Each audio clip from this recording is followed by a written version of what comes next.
On February the 10th, 2005, the engagement was announced of Prince Charles and Camilla Parker Bowles. She has waited over 30 years to become his wife. Her patience has been rewarded with the ultimate triumph.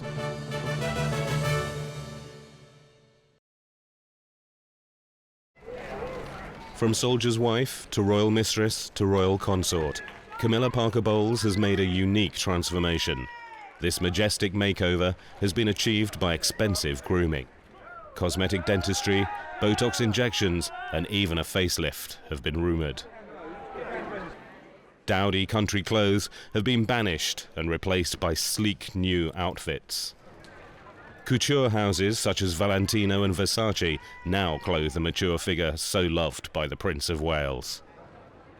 No longer hiding in rural seclusion, Camilla enjoys the ritz and glitz of her celebrity status. Plays and premieres, grand dinners and parties, lavish holidays and suites in royal homes fill the life of the best-kept woman in Britain. Camilla was carefully repackaged and presented to the public as a wife-in-waiting. She is the official Mrs. Wales. She's having a wonderful time. Money is no object. Charles adores her. He showers her with jewels. She is a very rich woman now, thanks to her royal lover. A front row place beside the catwalk at fashion parades, such as Stella McCartney's Chloe show in Paris, mark Camilla as a client with international prestige. She's learned to dress the royal way, with restrained outfits, conspicuous hats, and serious jewellery. Camilla gets sent to New York to have a bit of a makeover, and she gets given a big clothes allowance by Charles to go and look right. The one thing where she does, of course, score wonderfully now, she is beginning to get some decent jewellery, the proper stuff from Charles. Camilla is adorned with fabulous gems at events such as her 50th birthday party held at Highgrove, Charles's country home. At his 50th party, she wore this aquamarine and diamond necklace. It belonged to her great-grandmother, Alice Keppel, mistress of King Edward VII, Charles's great-great-grandfather. Charles is fascinated by today's repetition of their great romance. He goes out of his way to find jewellery which belonged to her great-grandmother, Alice Keppel. He wants to revisit history, and what he's done is gone out of his way to try and find all the jewellery which King Edward VII gave to Alice Keppel and give it back to Camilla. Now, you can call it sentimental, or you can call it what you want. Some would call it expensive. Charles learnt that a well-kept mistress can cost as much as a wife. Camilla wears clothes from Versace, one of Diana's favourite fashion labels. The princess wore a Versace gown in Chicago in 1996. Tall, slim and elegant, she was an iconic style setter. Glamour gowns are less suited to the more matronly figure, as Camilla has discovered. I think she feels uncomfortable wearing these clothes, which is why she is such a figure of fun with the British press. It doesn't quite hang together right. And she does not like the comparisons with Princess Diana. Well, a lot of photographers came to me recently and said, my God, we took some pictures of Camilla last night and she looked transformed. She was a different woman, no lines around her eyes. Apart from that, I've noticed that she's trying a lot harder with her makeup and her hair. For many years, Camilla and I have been to the same hairdresser, and I've seen her sitting at the next wash basin to me. But when she had her hair done, she'd insist on brushing it out herself. She wouldn't let the professionals do it. And she always had a kind of 1970s bad Farrah Fawcett Majors kind of look to her hair that was very dated, but she seemed to like it like that. That seems to have changed. It's a bit more slick, it's a bit more polished, a bit more professional nowadays, so she's certainly trying harder. And one reason for that, so I'm told, could be that she's worried about hanging on to her prince, and she's trying very hard to look the part and to keep him. Luxurious holidays, courtesy of wealthy friends with sumptuous villas and palatial yachts, have a certain appeal. A Greek islands cruise on the mega yacht Alexander cost $90,000 a day, but it's free to Charles, Camilla and their guests. There are Charles's residences to enjoy. Highgrove, with its cherished gardens and admired architecture, was chosen by Camilla. It's where she stables her horses, convenient for a woman who likes to hunt with the local gentry, a hobby which costs Charles around £45,000 a year.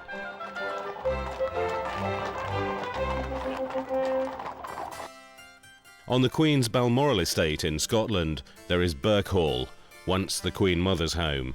It was the scene of many a secret rendezvous.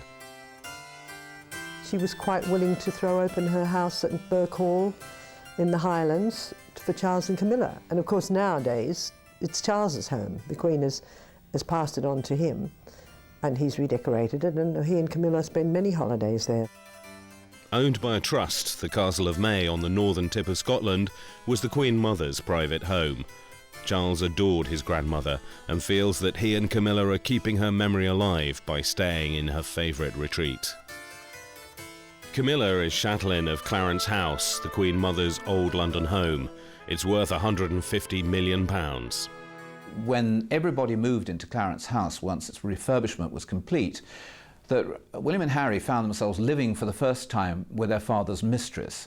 Now, if that was difficult enough, it was made more difficult by the fact that Camilla also imported her father, Major Bruce Shand.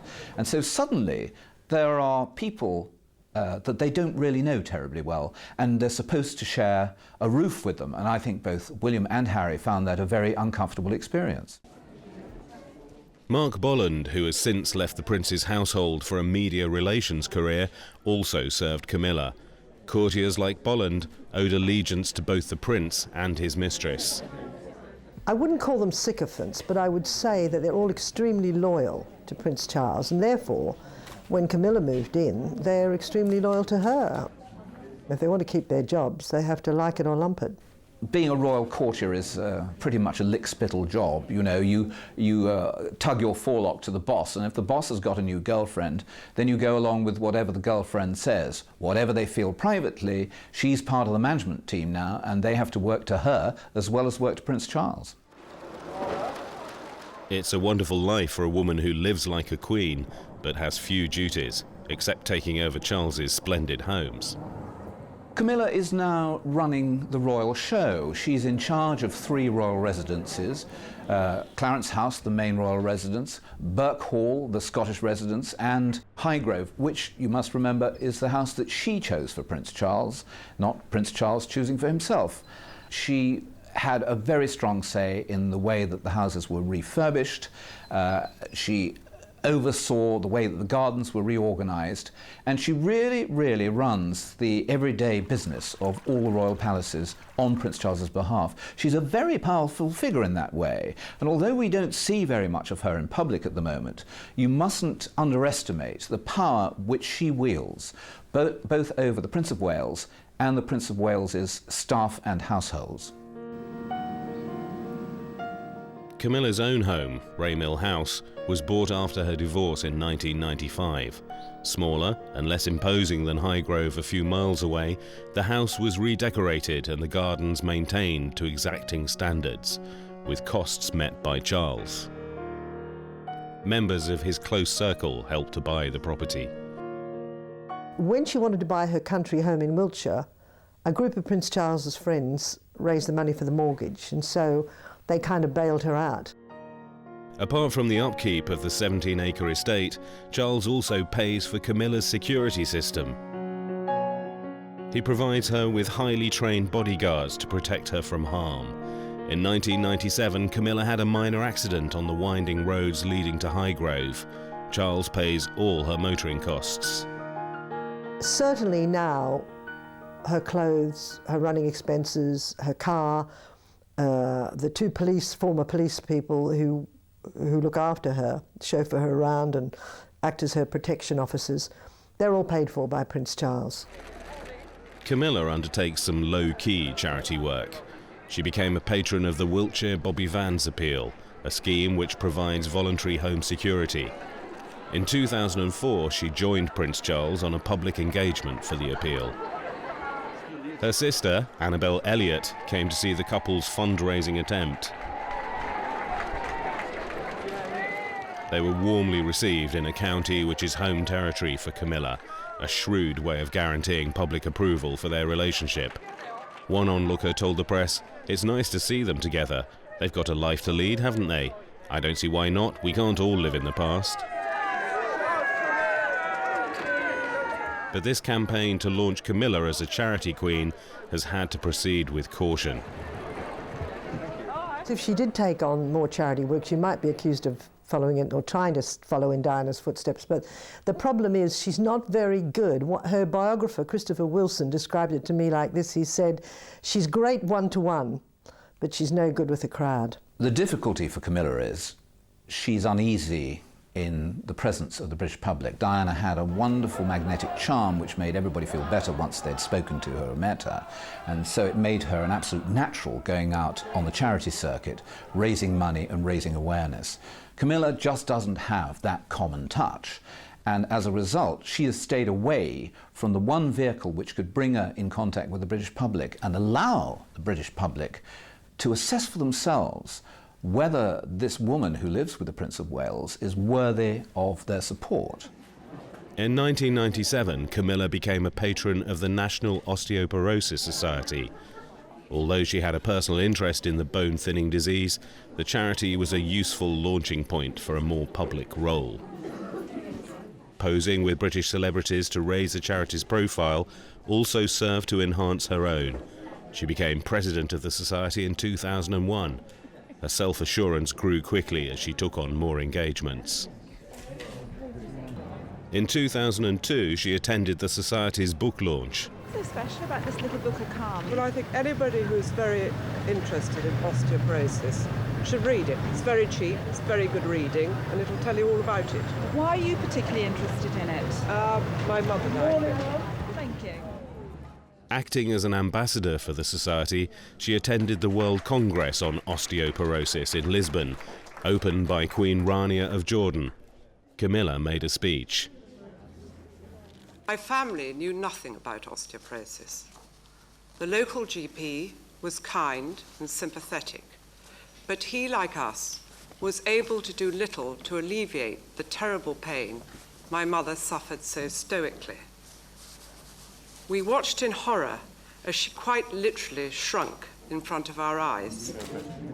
Camilla took her place with confidence at this round table of international women's leaders. She had begun to perform like a royal. A walk with the Prince in Green Park near Buckingham Palace was another milestone in Operation Camilla, the carefully orchestrated campaign by Charles's spin doctors to gain acceptance for the couple. Charles and Camilla met on the polo field at Smith's Lawn near Windsor in 1971. Charles began a lifetime romance with Camilla, but she was already in love with another polo player, Charles's friend, handsome Guards officer Andrew Parker Bowles. He had quite a collection of female admirers. After a brief affair with Charles, Camilla married Andrew. She was not aristocratic enough to be Princess of Wales, and Charles was committed to a naval career. Her marriage did not end the royal liaison. On leave from the Navy, Charles would meet Camilla at Hall Place, the home of her grandmother. Camilla helped him choose a wife to provide heirs to the throne. Lady Diana Spencer was ideally suited. Lady Diana. Announcement soon. Lady Diana. Lady Diana. We thought there was going to be an announcement on his 32nd birthday, but there wasn't. And he told reporters yesterday that it may be coming soon. Have you any comment to make about that? Lady Diana. Lady Diana. No comment all round. Did you have a good weekend, though? Work there. Okay. The engagement was finally announced in February 1981, shortly before Charles left for a trip to Australia. Minutes before these pictures, Charles had taken an intimate call from Camilla. His teenage fiancée knew and was left fighting back the tears. She was crying at the airport because she knew instinctively that this wasn't going well, that Charles still was obsessing about Camilla. He thought about her. We saw later, of course, in the royal honeymoon, that the cufflinks and the photographs of Camilla which fell out of his pocketbook. These are things that she knew instinctively already, that his mind and thoughts were with Camilla and not with her, his future wife. Charles stayed on the remote ranch in Queensland of his old polo trainer Sinclair Hill.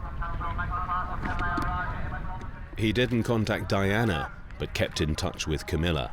From Sinclair Hill's home, the prince's phone calls to a woman were secretly recorded, and the bugged love tapes passed to the press, who naturally assumed that the mystery female was Diana.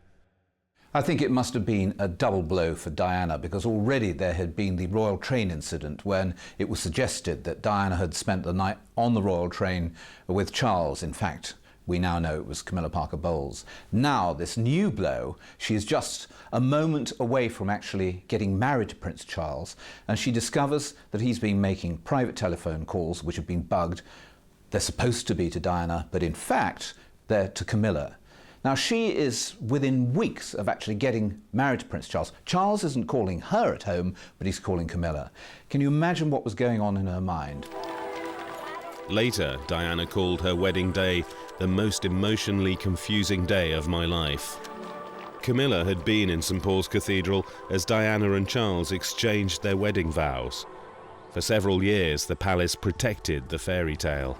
When the palace deceived the British public and the media about the state of the marriage of Charles and Diana and the fact that Camilla was involved, they always operate at the palace a defensive public relations system, not an offensive one. So they were trying to protect his reputation.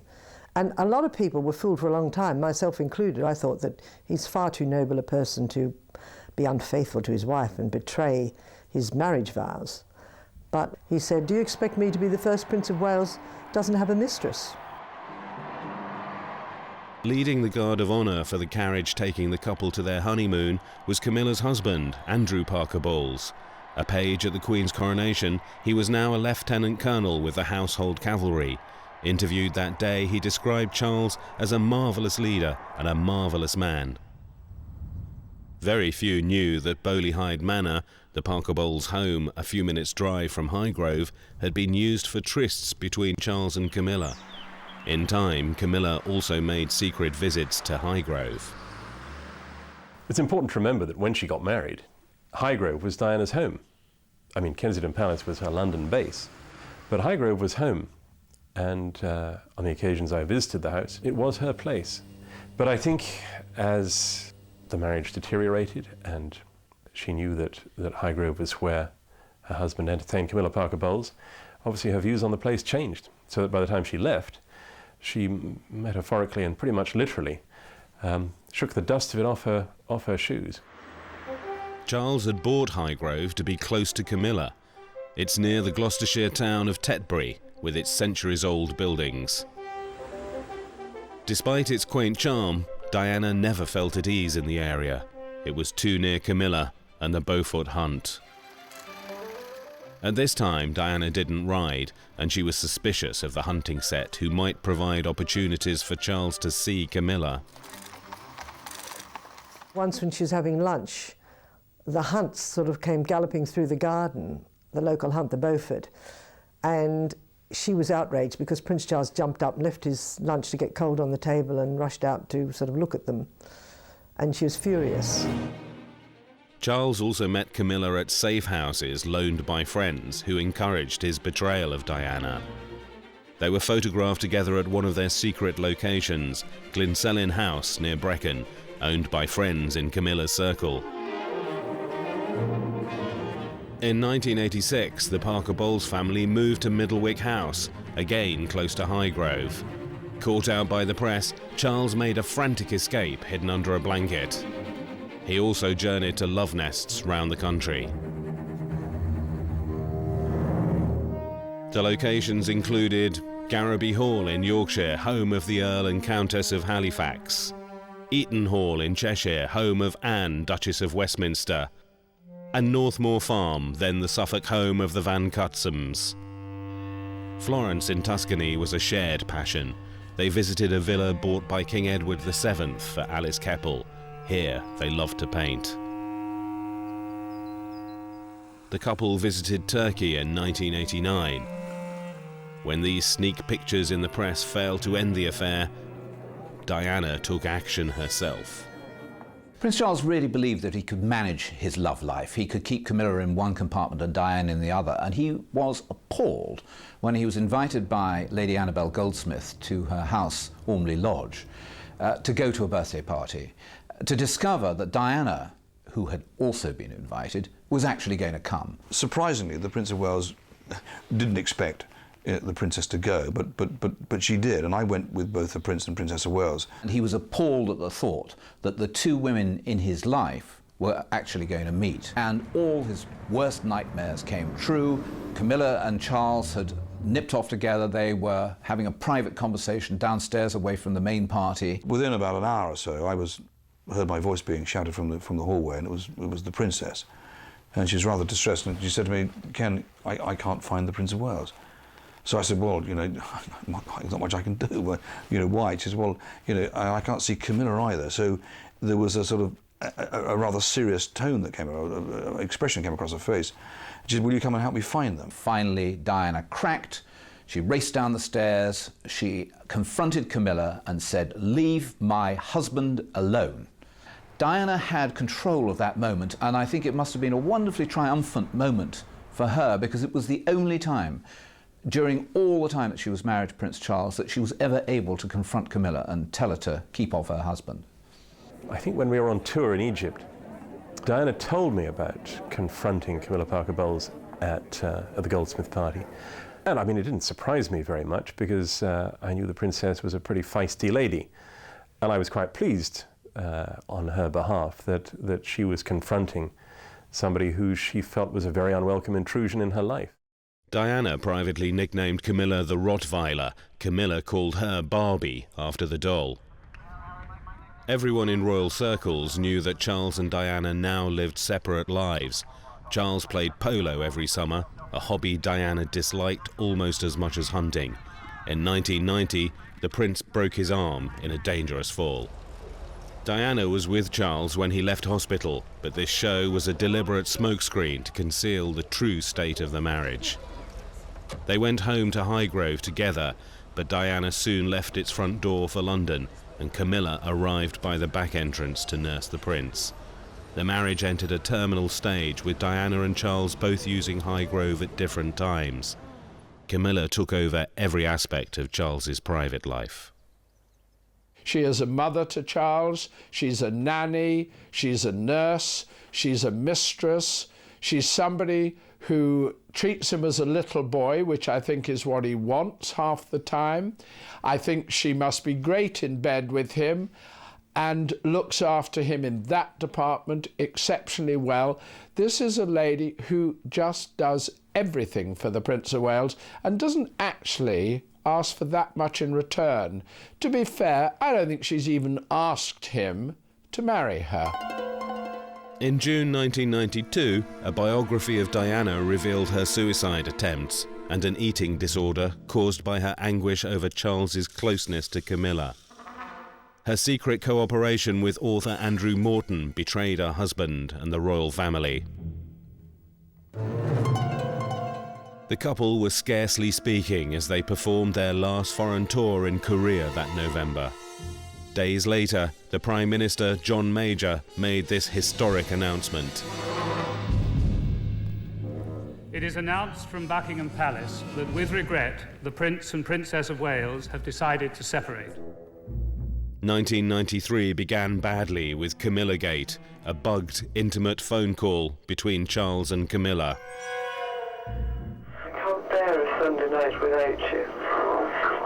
It's like that programme Start the Week. I can't start the week without you. Charles's advisors encouraged him to tell his version of events to biographer Jonathan Dimbleby. On television, he admitted adultery with Camilla.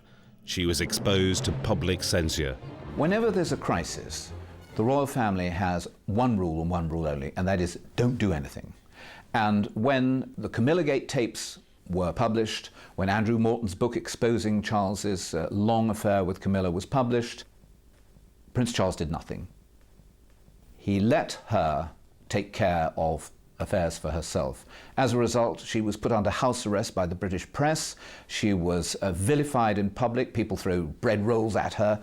And basically, he did nothing to protect her. Nobody was sent in by his team, Prince Charles's team, to actually make life more easy for her. She had to survive by herself.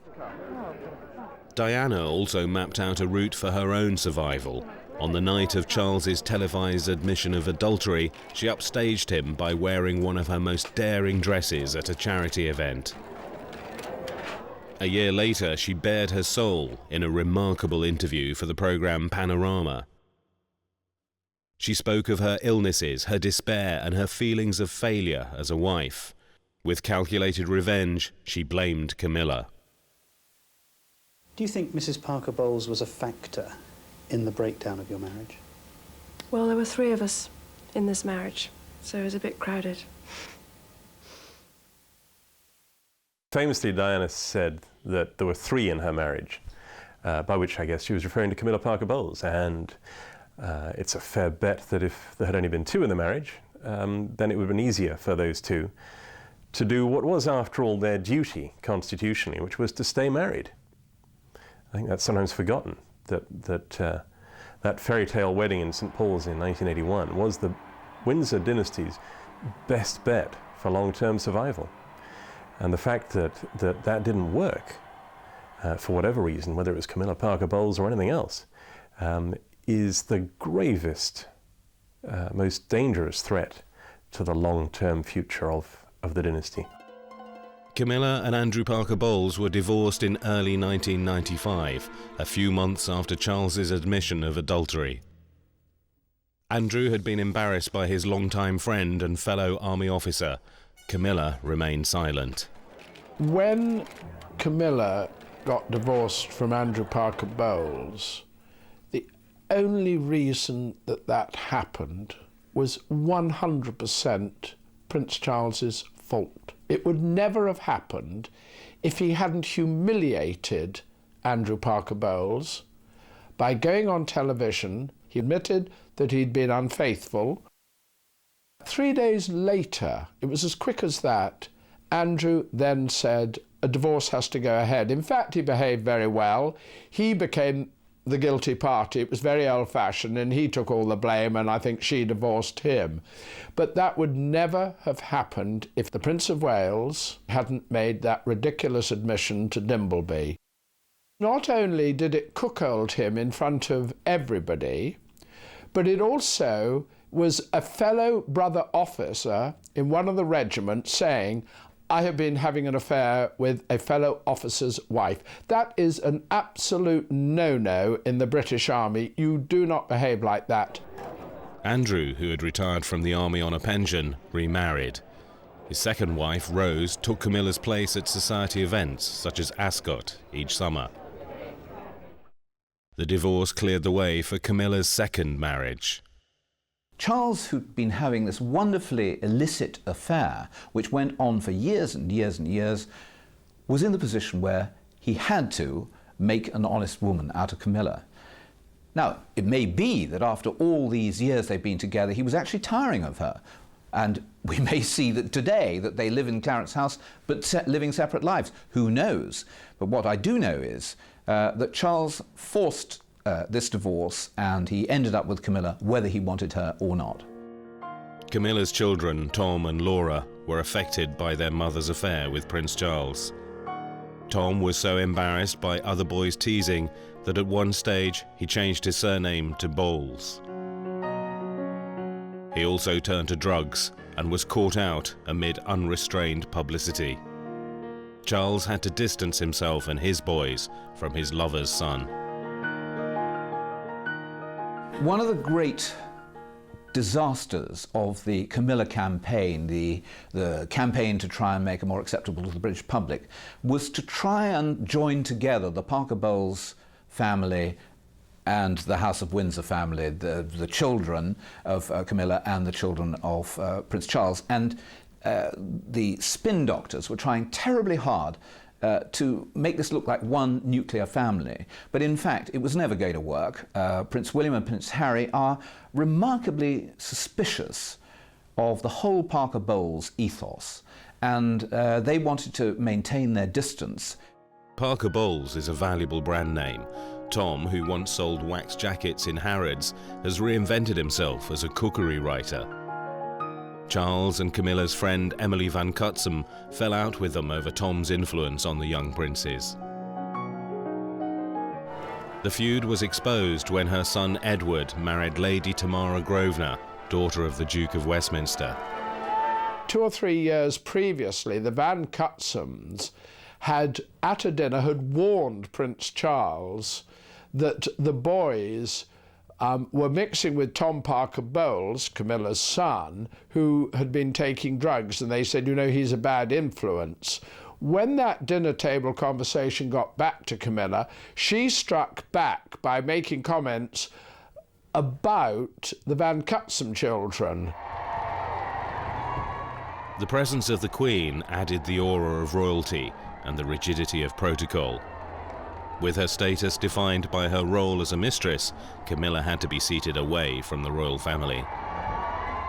She knew that she wouldn't be sitting with Charles, but when she read in the papers, nobody had the courtesy to tell her this, that she was not only not going to be sitting with Charles, but she'd be sitting over the other side of the church, somewhere at the back, I think she felt a bit piqued. We've got a royal mistress whose status and position is still very ambivalent. And of course the whole pond is made muddier because there are so many people stirring away in it. Charles faced a dilemma. If he attended, Camilla would be effectively snubbed. If he stayed away, he could be accused of letting down the bridal couple and their families. It became the war of the wedding, and Camilla won. For the first time since I can almost remember, the Prince of Wales actually stood up and got counted and showed some real fighting venom in favour of Camilla. And for the first time, Charles said, obviously, fine, I don't like this either. I'm going to find a good reason not to go to this wedding. Charles seems to have learnt nothing in the sphere of public relations. He doesn't know about damage limitation. He doesn't know how to see a problem that's coming down the road and take avoiding action. And in the Van Cutsem wedding, we see a royal piece of machinery which doesn't work. During the Queen's Golden Jubilee celebrations in 2002, an open-air pop concert was held in the grounds of Buckingham Palace. Most members of the royal family attended. In the row behind the princes, Camilla sat with her friends Angus Ogilvy and his wife Princess Alexandra, the Queen's cousin. When Angus sadly died of cancer in 2004, Camilla was not allowed to be near the royal family at his funeral. Things were different in King Edward VII's day. Most of the aristocracy knew about Alice Keppel, but the public were kept in ignorance. Her identity was not disclosed by the deferential press of the time. The British press still kept a king's secrets in 1936. Edward VIII's romance with twice-divorced Wallis Simpson was unknown until he abdicated and they went into exile. But the world knew too much about Camilla's role in the breakdown of Charles's marriage to let her be forgotten. The problem is that he now cannot dump or ditch Camilla because he's gone too far down the Camilla road to have made all that unhappiness and created so much misery for the monarchy, for Diana, for his children, for everybody, for her sake. He now has to stick with her.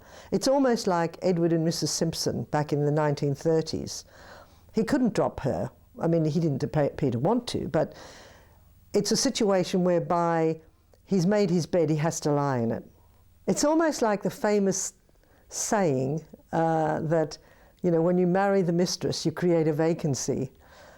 And I've always felt that Prince Charles was a natural bachelor. I remember the days before he was married, and I thought, he doesn't need a wife. He's got housekeepers galore, he's got valets, he's got, you know, butlers, he's got everything that a normal man needs to run his household. A wife was just an accessory. What he really needed was a mistress. Another contender for that role was blonde Australian-born Lady Tryon, married to another of Charles's friends. Nicknamed Kanga by Charles, she ran a smart dress shop in London. She was injured in a fall and confined to a wheelchair and died shortly after Diana in 1997. Before her death, she recalled her friendship with Charles. Just because he happens to be Prince of Wales doesn't mean he's any different from lots of other friends, and I love my friends and I love him a lot, but there's a very different thing saying you're in love with someone than that you love them, and my friends have been a wonderful, wonderful support. After their parents' separation, William and Harry were given a young nanny, Tiggy Legg Burke, a daughter of a courtier. Her family were respected Welsh landowners, and Charles often stayed on the family's Glanwsk estate. Both Diana and Camilla were jealous of Tiggy's easy relationship with Charles. This led to rumours that despite his reliance on Camilla, Charles still had a roving eye. Camilla seems to be the kind of nanny that he had when he was a small boy and that nurtured him, and the person he ran to when he was upset. And she sort of replaced the mother that he never really had because his mother was too busy running the country or reigning.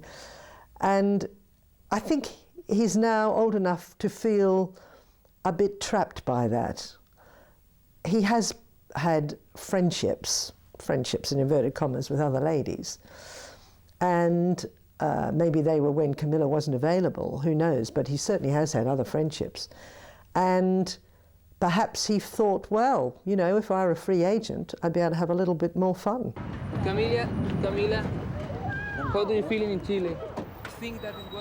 Camilla's reputation preceded her. When her old friend Lucia Santa Cruz invited her to a home in Chile, Camilla received the frenzied paparazzi treatment once endured by Diana. There is a profit in pictures of Camilla, and those who take them sometimes get closer than she would wish. The strain on her was evident, but by taking bodyguards paid by Charles to protect her, Camilla will avoid this ordeal in future. Being the prince's companion meant that she was never really free from press attention, even on a night out at the London Ritz with her elderly father, Major Bruce Shand. Sometimes she welcomed organised publicity as part of the strategy to gain public acceptance.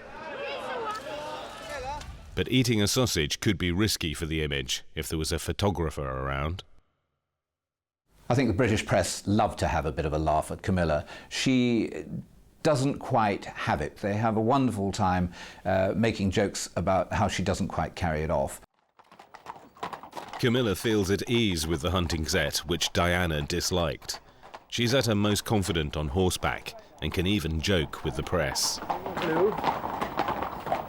I'll be on my bullwhip patch in a minute. Always keep promises. Do the press treat her well? I don't think Camilla gets a particularly fair press, but once she came into that firing line, she's always going to get shot at.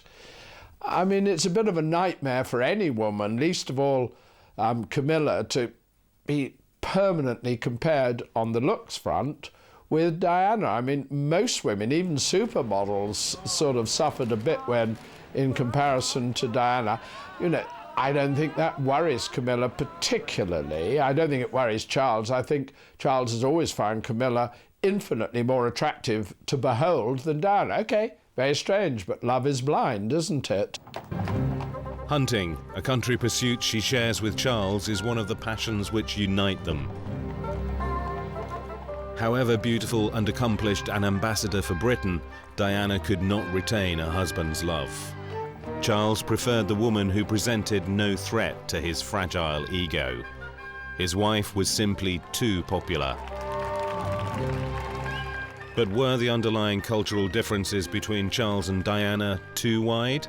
Diana was a town girl, married to a countryman, and although she had lots of friends and she grew up in Norfolk and Northamptonshire, she wasn't really a part of that polo-loving hunting group. She did not like horses or horse riding, and she resented the time it took Prince Charles away from her, but also I think because she suspected that he was using the hunt as an excuse to meet Camilla. William and Harry had to cope with the complexity of their parents' separation and divorce, and with the adverse publicity surrounding it. After their mother's untimely death, Camilla became part of their lives.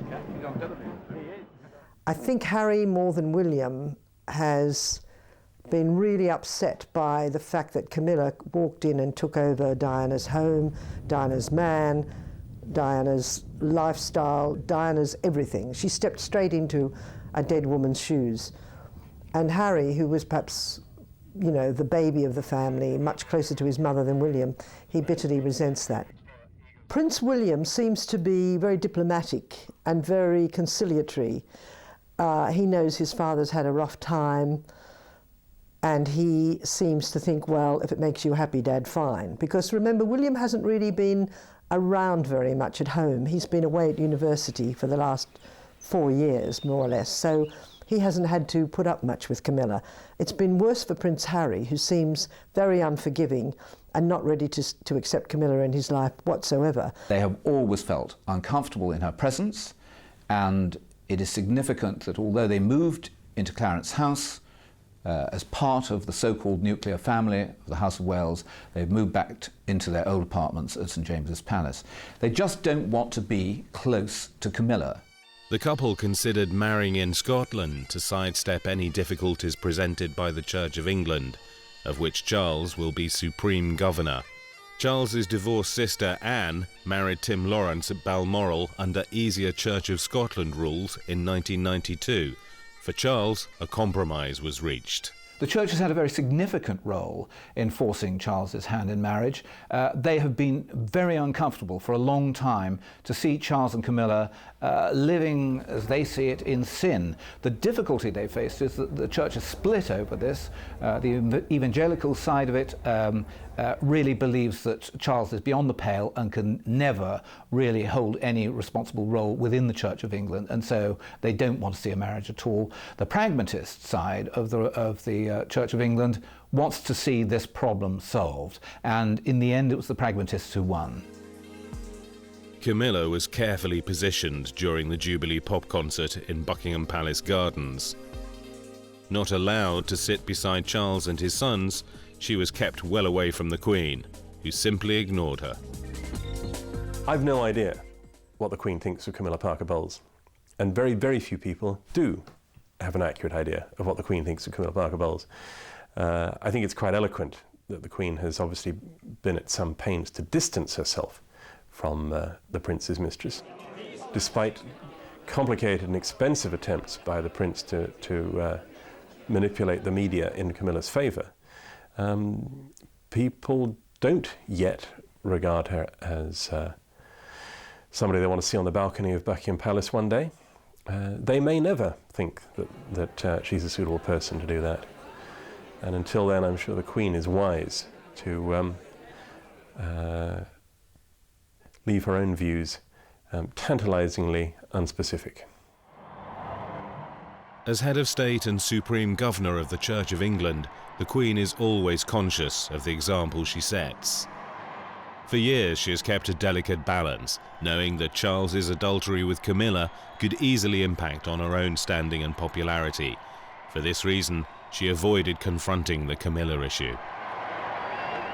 The Queen has her own thoughts on this. She has a constituency she has to answer to, the right-minded people of this country, people who believe in morality and not in adultery, people who she wants to represent. She wants to put distance between herself and Camilla because she has her eye on history. She believes that she is now contending with Queen Victoria to be the great sovereign of this nation, and she doesn't want anything to taint that history when it is written. And certainly by involving herself with Camilla Parker Bowles, it can only be a downside. So the Queen will always maintain a very large distance between herself and Camilla. Charles told the Queen that Camilla is the one non-negotiable area of his life. He made public appearances with Camilla, which put the Queen in a difficult position. We can see over the period of the last 3 or 4 years that she's been snookered more than once. She has been pushed by Prince Charles and his courtiers into doing things that she would prefer not to do. The Queen does not accept Camilla Parker Bowles, and that is a problem for the future. The plan is for Camilla to be Her Royal Highness the Duchess of Cornwall while the Queen is alive, and Princess Consort when Charles becomes king. This is an apparent contravention of English law, but it leaves the door open for her to become a Queen Consort. While Charles is living with Camilla and they're married in all but name, that doesn't seem to matter much to people, to the British public at large anyway. They sort of think, oh, well, he deserves a bit of happiness. But at the same time, if you question them and say, would you like Camilla to be Queen, they get horrified. The fact is that she's automatically Queen. That's it. That's the law of the land here, that a woman takes on the rights and titles of her husband. Edward VIII was forced to choose between the throne and Wallis Simpson. His Prime Minister, Stanley Baldwin, warned him, in the choice of a queen, the voice of the people must be heard. He chose abdication and married Mrs. Simpson at the Château de Condé in France, but she was denied the title Her Royal Highness. As Duke and Duchess of Windsor, they spent the rest of their lives in exile. Charles has pursued a high-risk strategy to keep the throne and the woman he loves. The divorced and widowed prince looks poignantly alone on his solo engagements. He will be happier with Camilla at his side, but could her presence damage the monarchy, which still depends on public acceptance in Britain and in the Commonwealth countries? Speculation will continue over the constitutional problems raised by the royal marriage. Reactions to Camilla show divisions of national opinion. Some feel that Charles has put Camilla before his duty and should surrender his rights to the throne. The Queen, too, is concerned over Charles's ability to ensure the survival of the monarchy. She believes that the monarchy is only as strong as the weakest link. And right now, Prince Charles certainly looks like the weakest link. He seems to have sacrificed everything. I mean, at one stage we all thought, you can have either Camilla or the crown, but you can't have both. Well, he sort of said, no, I'm going to have both. The long shadow of Diana reaches over Charles and Camilla's marriage. Will they ever be allowed to forget the fairy tale wedding that ended in misery and tragedy? I think the great British public are ready to forget, and they're probably not ready to forgive. And so they will always eye Camilla with slight suspicion, a lingering disregard. She will never be a darling of the people like Diana was. There's too much against her. But at the same time, I think everybody realizes that this marriage had to occur. Their position had to be regularized, and it's a good opportunity for a brand new start. The newly engaged Camilla posed with Charles at Windsor Castle, wearing a £500,000 diamond ring from the late Queen Mother's collection. How are you feeling, ma'am? All right. Just all right?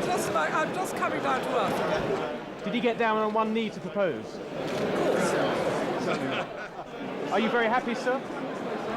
Are you very happy? This is the unlikely story of a woman who won a prince against all odds. Now she has a harder task ahead. Winning the hearts of the people will not be as easy.